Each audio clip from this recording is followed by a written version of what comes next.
O futuro é hoxe, un espazo de radio con Modepen.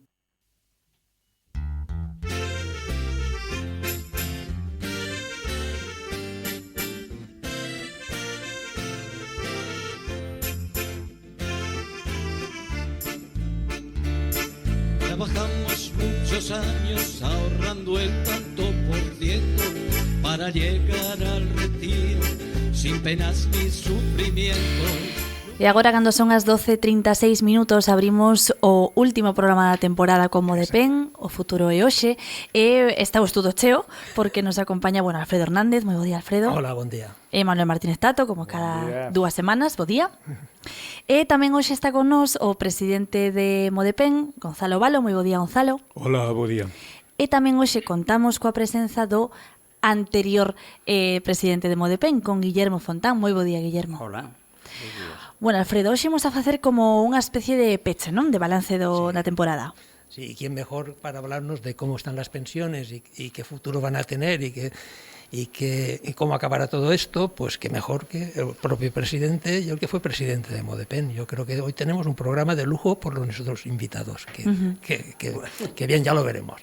Bueno, lembro que o balance... Para nosotros sí.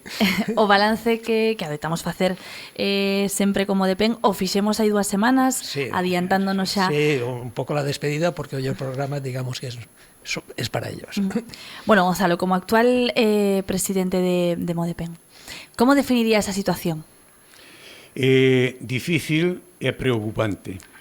Preocupante no sentido de que todos os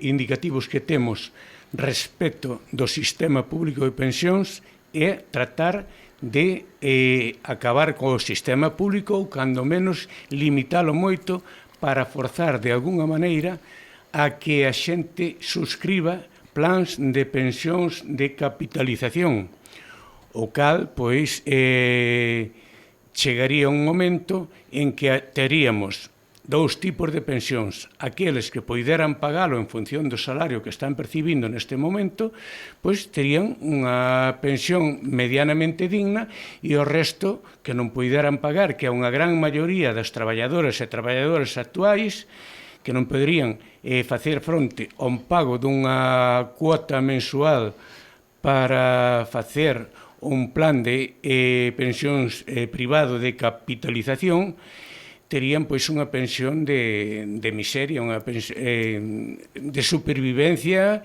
e moi difícil, non?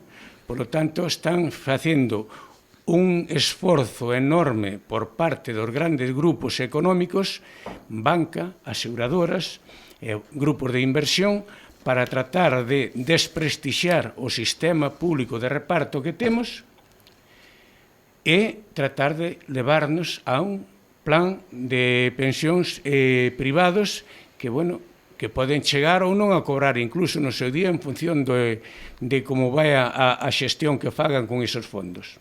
Gonzalo, para aquelas persoas que nos escoitan, saben que habitualmente 2 veces ao mes mantemos este programa con Modepen. Que é Modepen?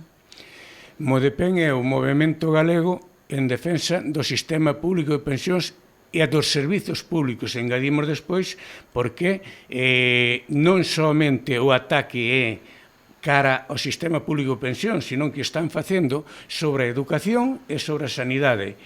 Todos os servicios sociais importantes están tratando por todos os medios de acabar con eles e sustituílo por plans privados e privatización dos servicios, como é a educación e como é a sanidade.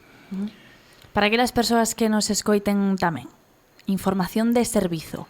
Se eu estou nunha situación na que quero ou saber máis, ou estou en idade de poder ter esa pensión, de xubilarme, calquera das situacións, e necesito asociarme ou formar parte de Modepen, que o que vou atopar ali en Modepen? Para que me vai a servir?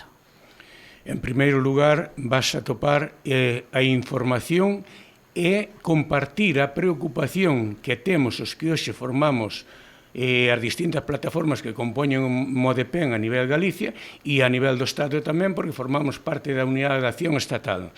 Entón, vas topar información e vas topar solidariedade e axuda en todo o que respecta a conseguir uns servicios públicos dignos e unhas pensións adecuadas.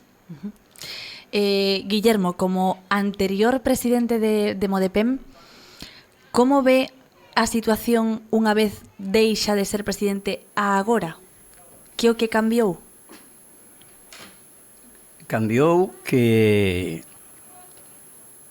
Vamos a ver, frente ao que algúns compañeiros e compañeiras, incluso de Modepem, a xente que existe ás nosas xuntanzas e ás nosas movilizacións, que é fácil opinar, bueno, xa nos subiron as pensións, non hai por que moverse máis. Funciona sobre esta idea. E esta idea é precisamente que hai que romper, pero de inmediato, na medida que se poida, non? Eu titularía así, mal presente e peor futuro para o sistema público de pensións. Iso é o que penso eu, non? Te vexo aí con moitos papéis. Sí, Creo que queres incidir en algo en especial, non me comentabas? Incluso, vamos a ver, como di o canciller alemán Merz, cando afirma que o actual modelo de servicios públicos xa non pode financiarse polo desequilibrio entre cotizantes e pensionistas. Estes tipo de argumentos están cada día ou cada semana están aparecendo nos medios de comunicación.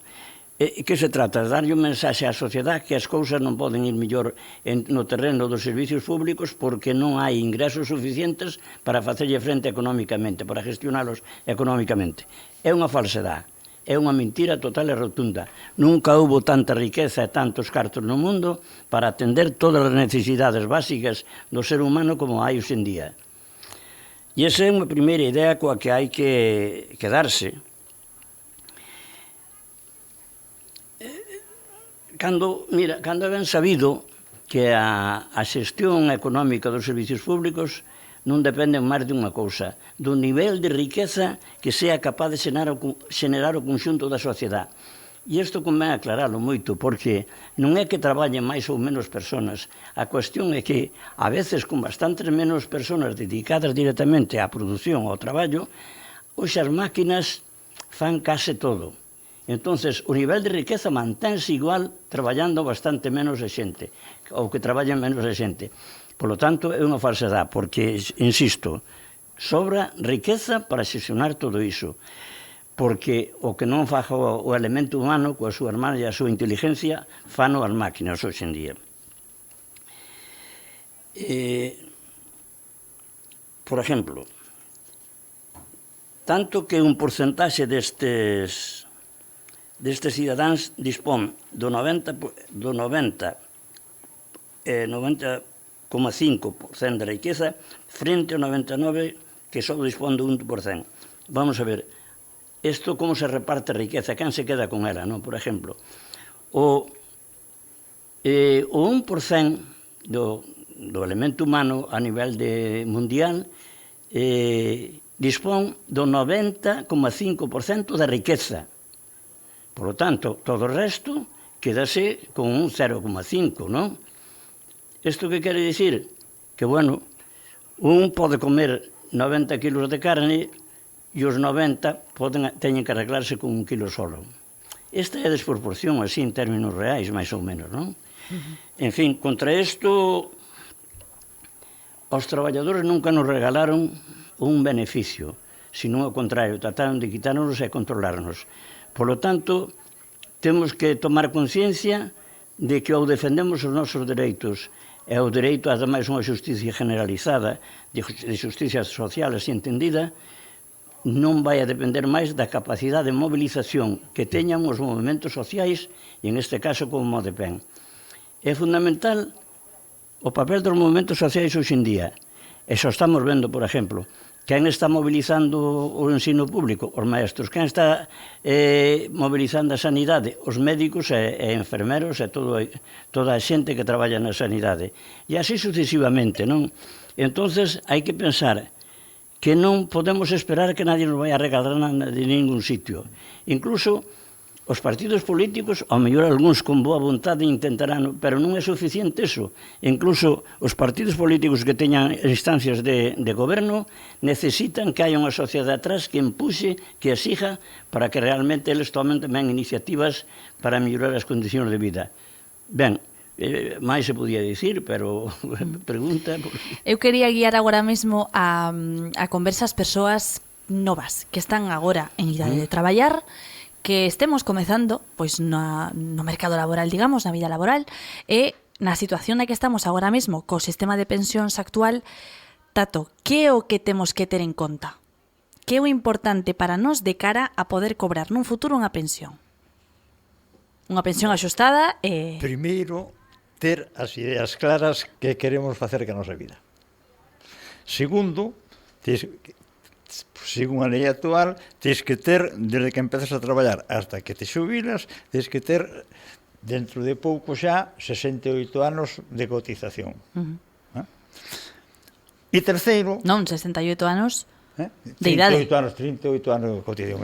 Dixen 68. Digo, sí, me quedei un pouco asustada. Non, é que teño a calculadora un pouco... Vale. A ver, ya. 38.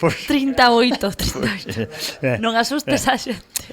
Logo hai que ter unha cousa a ter en conta, que a xente non o sabe, non o quer saber, ou non lle interesa, porque é máis fácil dicir, eu deixar un pouco para a pensión, que xo va. Na vida laboral de 38 anos, na túa vida laboral, pois van a ocurrir, ou poden ocurrir, moitas circunstancias.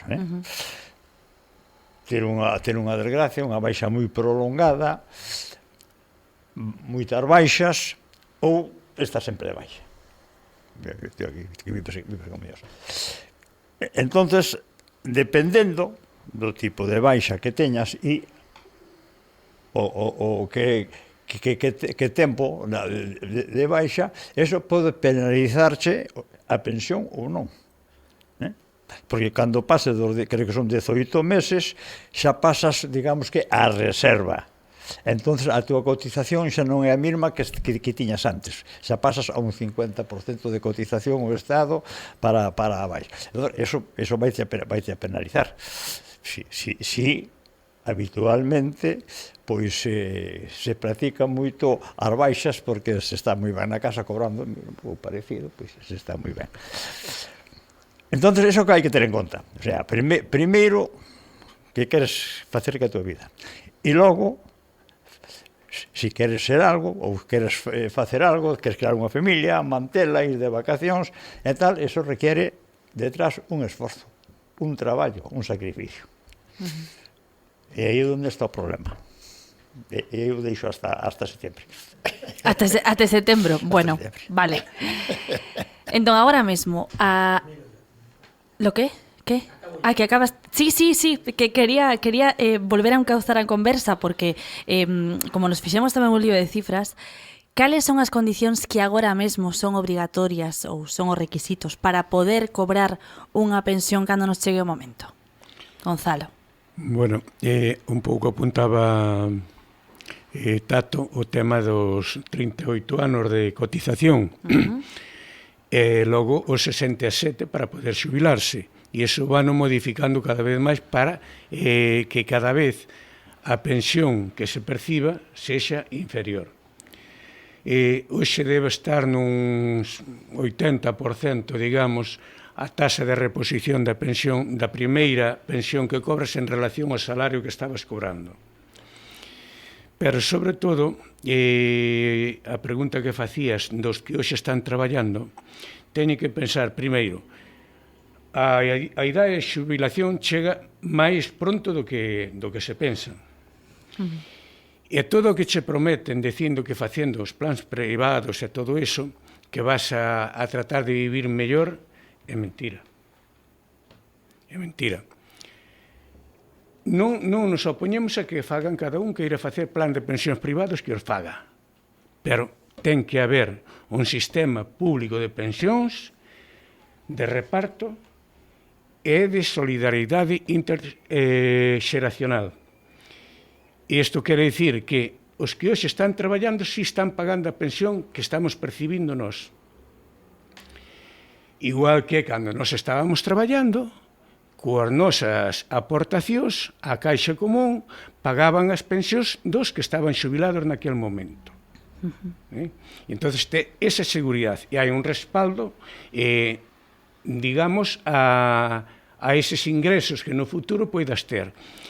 O que hai que concienciarse de que temos de forma solidaria traballar no sentido de manter ese sistema público de pensións, porque as reformas que se están a facer influyen máis aos que vides detrás que a nós. Nós, o que máis e o que menos, estamos, bueno, mal que ben, tiramos aí. Pero nós, coa experiencia que temos, seguimos loitando por manter este sistema. O sistema para os que hoxe están traballando, pois que mañán, dentro dun ano, dentro de 20, se vayan a xubilar, que teñan seguridade de que a súa vellez van a ter os suficientes ingresos para vivir con dignidade. Non se trata de facer grandes, senón poder vivir con dignidade. Poder vestir, poder calzarse, poder ter unhas condicións na súa vivenda adecuadas e poder adquirir os alimentos necesarios para poder vivir. Porque eso dos alimentos tamén é outra cousa. En canto a que apuntaba un pouco Guillermo antes de que nos subiron en función do IPC, xa pensamos que está todo resolto. Non, é mentira.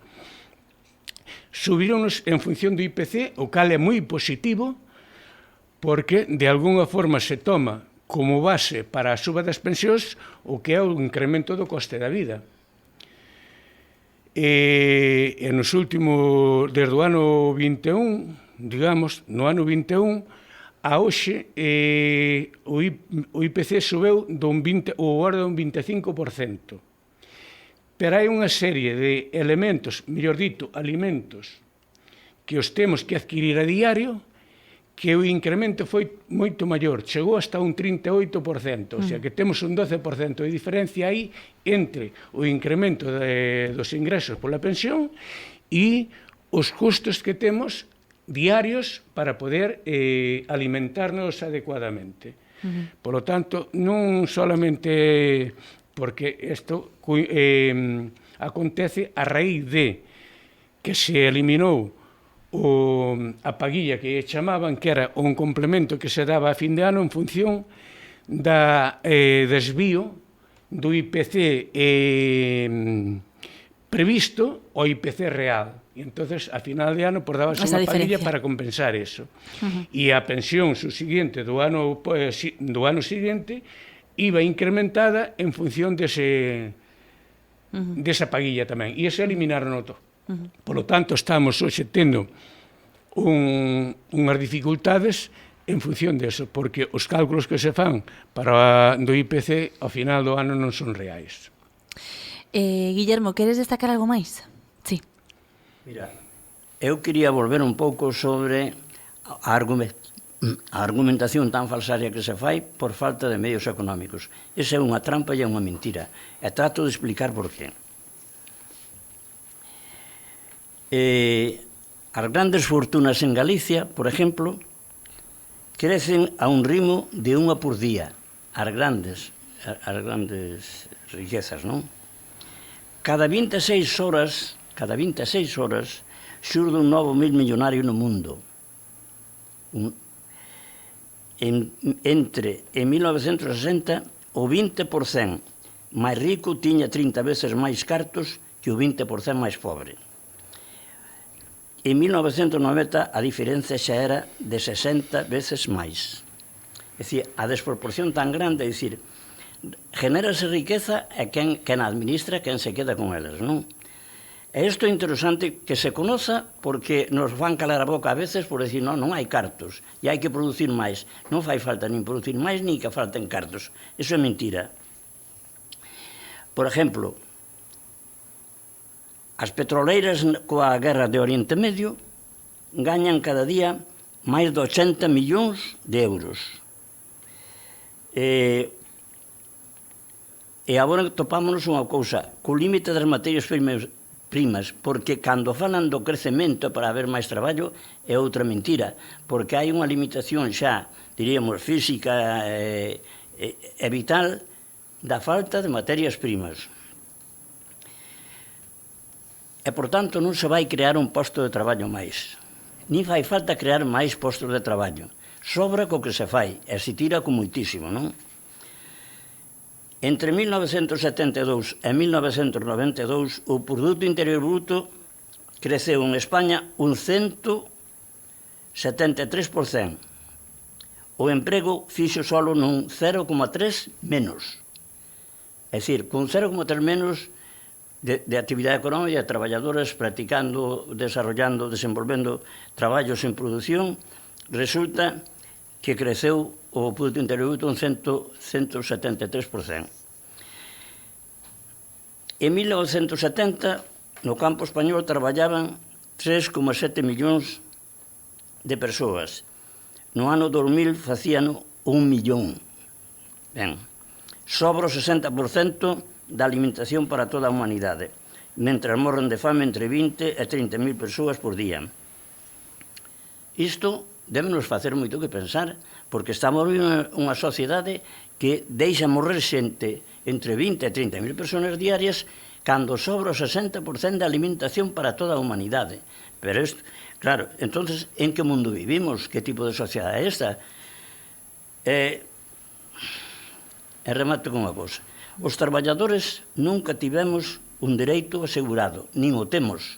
Por lo tanto, solo a autoorganización, sobre todo de traballadores e traballadoras, estaren dispostos á mobilización social para facerlle frente á injusticia e reivindicar unha sociedade máis justa e mellor para todos, incluso para salvar o planeta, porque a este camiño, aparte de máis coches, máis avións, máis tanques, máis submarinos, pois o que estamos é destrozando tamén, a súa vez, non só moitas vidas humanas que entran en actitude de guerra, sino porque se agotan as materias primas, estáse creando un problema de medio ambiente, de supervivencia da propia naturaleza, que é un disparate. Estamos no disparate.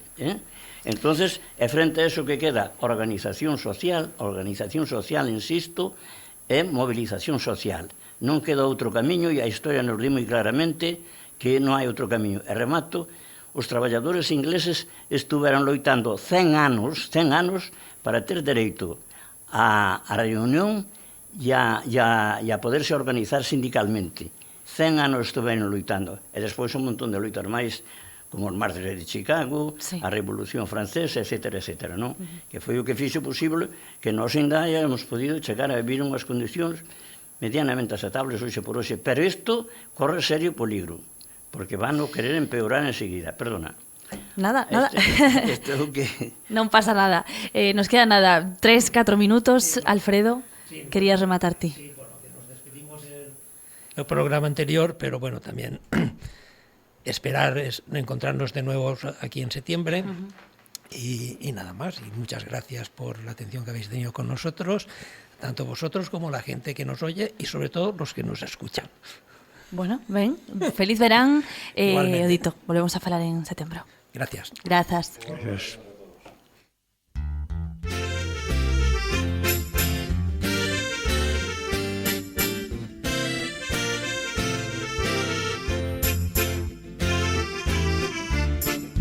O futuro é hoxe, un espazo de radio con Modepen.